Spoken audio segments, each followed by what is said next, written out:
The Blue Devils looking for some get back on Valentine's Day. Well, how about this? Clemson's last win here, 1995. Duke has won the last 21 games here against the Tigers, who win the opening tip. They're gonna have a good start. If they don't have a good start, that's gonna really set them back big time.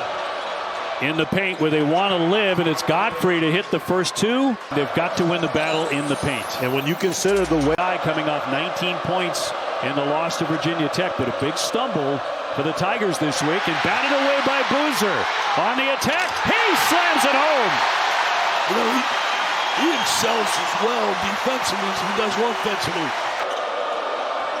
Marlene getting it back to Godfrey. Godfrey again trying to get in the blue and left it short. Well defended. Patrick. OB John Shire told us that they're a different team without Patrick Gumbo on the floor. Solid player. He's labeled a first-round pick. Evans with a bank. Should we say a kiss off the window? They don't have a star player, somebody we can go to who's going to get us points when we're in trouble. And Dickie B, that's why Brad Bradall told us this game needs to be in the 60s for his team to be successful. Foster gets a great look and buries a three. Come on, John. The fastest coach to 100 victories in ACC history needs to win some games. Davidson goes to the other side of the iron. Pretty move for the 6'10 senior from California. One of the great shooters of all time at the college level. Foster jumping into nothing but orange shirts. The kick out for Sarr, and on the money. And Brad Brownell wanting a travel on the other side of the floor. Felt like that is the reason why Sarr was able to be so wide open on that look. Well, you saw a shot of last year's Player of the Year. Of course, Cooper Flagg, who's in attendance, down for the slam, and an easy two for Godfrey. So far, Cam Boozer pretty quiet to this point, but he's going to back that in. He heard you, OB. When you want to talk about most productive, it's 12 and white. Cameron Boozer, since high school, has been the most productive guy, as Welling is productive on the block for the second time. Did he earn that? Duke didn't play till the following Saturday. Right. They had a bye week that week. Clemson played on Wednesday as Cayden Boozer's able to get inside for the easy one. Clemson won the game 77-70. Was a great basketball game. Highly charged emotionally because Dickie V was making a return, and that one out of the corner will be dropped in for Buckner. Godfrey. Nice reverse of Field and slams it down. And Godfrey's been very aggressive to start this game. This is one of the things where Duke doesn't normally give up many of these line drives straight to the rim. Isaiah Evans. Three-pointer. Got it. And on the flip side, that's the last guy that Brad Brownell wants to get anything. First half, Caleb Foster, Isaiah Evans, a number of guys getting Chris Paul, who retired yesterday after 21 seasons in the game. What a career. Incredible. Hall of Fame right away for sure. Jump shot from nothing but net in the corner for Adame Sarr. League. And when he does have that elite offensive team, it normally ends up in the Elite Eight. Boozer really fighting at it. Shoved back in his face a couple of times. Here's Boozer high. Amenya puts it to the deck. Trying to get his way into the paint. Nice. Get a shot to the left hand. Yeah. Well, Clemson held them at 25, which is pretty good, but I think the next 3 minutes and change are really big. See right there, you can't let them get away. Sarr on the run out, on the attack, but can't finish it. Oh, that's a break. Is that a break for Clemson? That was a sure deuce. And quickly, here's Buckner to cash in on the other end. I'll tell you one thing, there was that good math teachers down at the University of Virginia. You're pretty quick with that math, man. Cayden Boozer rolling inside for the feed. Those two hooking up. A really, really fine passer.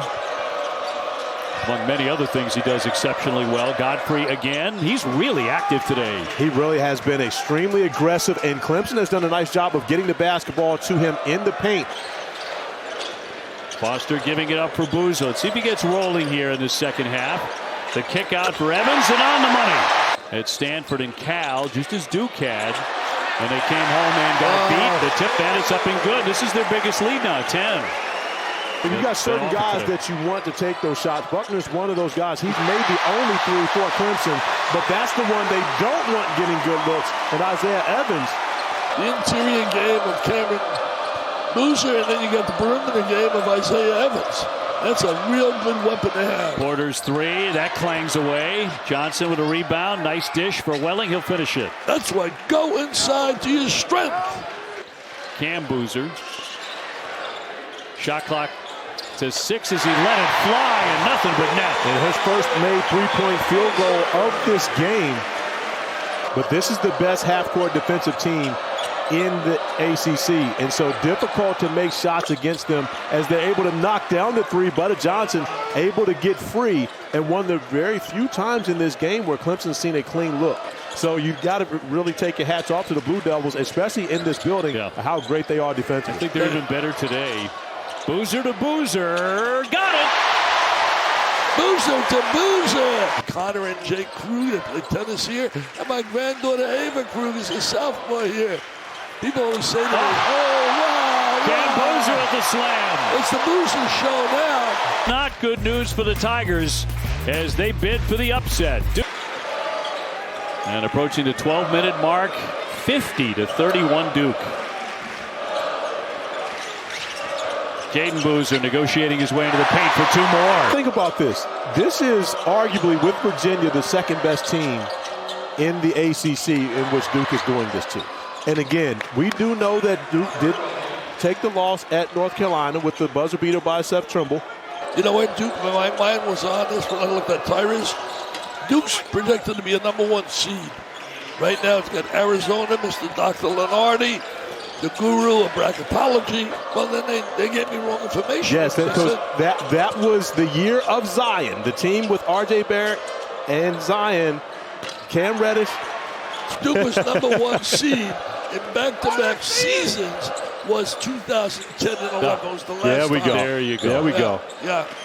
So Duke with the ball, and Emmanuel let fly. Got it. A three-pointer. He brings that great physical strength. He brings a great passing ability.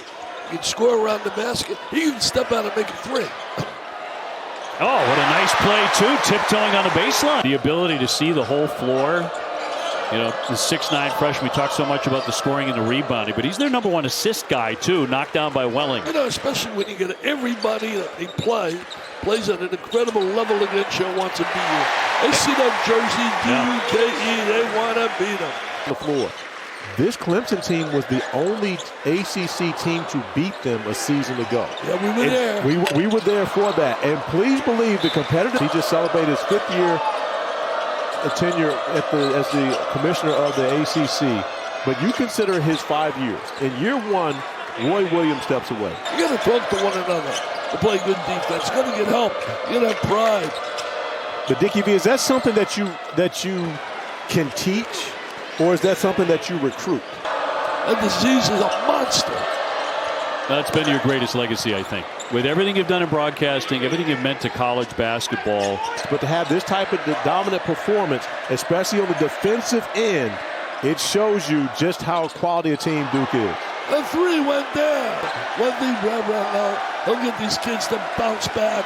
They play hard. They're well coached. They really are well coached in every way. But today belongs to Duke on this Valentine's Day. They improved to 23-2, 12-1 in the ACC.